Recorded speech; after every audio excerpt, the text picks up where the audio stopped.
விஜய் மல்லி ஸ்டோரியோட latest update எப்படி இருந்தது, அப்கமிங் ஸ்டோரி லைன் எப்படி மூவ் ஆகும் அப்படிங்கிறத பற்றி தான் இந்த வீடியோவில் நாம் பார்க்க போகிறோம். அப்கமிங் ஸ்டோரி லைனை பொறுத்த வரைக்கும் பல எதிர்பாராத திருப்பங்கள் வரும் அப்படின்னு சொல்லி தான் எதிர்பார்க்கப்படுது. ஏன்னா இந்த ரேணுகா யார், இவங்களோட பின்புலத்தில் யார் இருக்கிறாங்க அப்படிங்கிறத மனோகர் மல்லி 2 பேருமே கண்டுபிடிக்கணும் அப்படிங்கிற ஒரு முனைப்போடு தான் செயல்படுறாங்க. ஆனால் இந்த சுடர் ரொம்பவே கிளவராக ஹேண்டில் பண்ணிட்டு இருக்கிறாங்க. ஏன்னா இப்போ இந்த கதிரேசன் ஒரு சூரணம் கொடுத்தாங்க, அதை கூட மாற்றி வச்சிடுறாங்க. அதனால் இப்போ கதிரேசன் மனோகர் 2 பேருமே ட்ரிங்க்ஸ் பண்ணிகிட்டு இருக்கிறாங்க. அந்த ட்ரிங்க்ஸில் அதை கலந்து வச்சிடுறாங்க.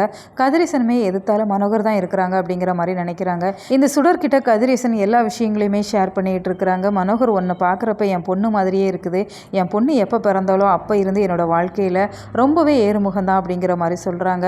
நிறைய விஷயங்கள் எனக்கு பாசிட்டிவாக நடந்தது, சொத்து சேர்க்கையெல்லாம் என்னோடய பொண்ணு வந்ததுக்கப்புறம் தான் நான் பண்ணேன் அப்படிங்கிற மாதிரியும் சொல்கிறாங்க. இப்போ பாரு, என்னோட பொண்ணு வந்ததுக்கப்புறம் எனக்கு டெண்டரும் கிடைக்க இருக்குது, கொஞ்சம் நஞ்சம் இல்லை 80 கோடி ரூபாய் அப்படிங்கவுமே இந்த சுடர் ரொம்பவே பயங்கரமாக ஷாக் ஆகுறாங்க. இந்த கதிரேசன் கிட்ட மட்டும் நம்ம பொண்ணாக நடித்தோம் அப்படின்னு சொன்னால் நமக்கு எவ்வளோ சொத்து கிடைக்கும் அப்படிங்கிற மாதிரி அவங்க ரொம்ப ரொம்ப ஹாப்பி ஆகுறாங்க. இதையெல்லாம் அனுபவிக்கணும் அப்படின்னு சொன்னால் இவங்க ரேணுகாவாக இருந்தால் மட்டும்தான் முடியும். ஆனால் ரேணுகா இல்லை அப்படிங்கிறத நிரூபிக்கணும் அப்படிங்கிற மாதிரி தான் மல்லி ஒரு பக்கம் போராடிட்டு இருக்கிறாங்க.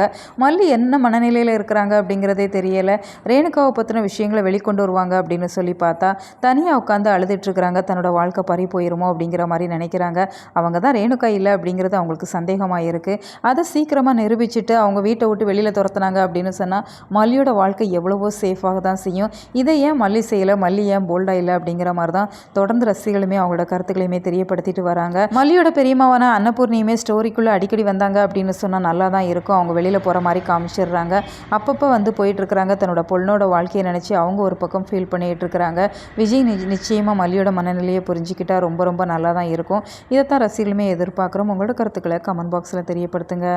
மேலும் இது போன்ற வீடியோக்களுக்கு நம்ம சேனலை சப்ஸ்கிரைப் பண்ணுங்கள்.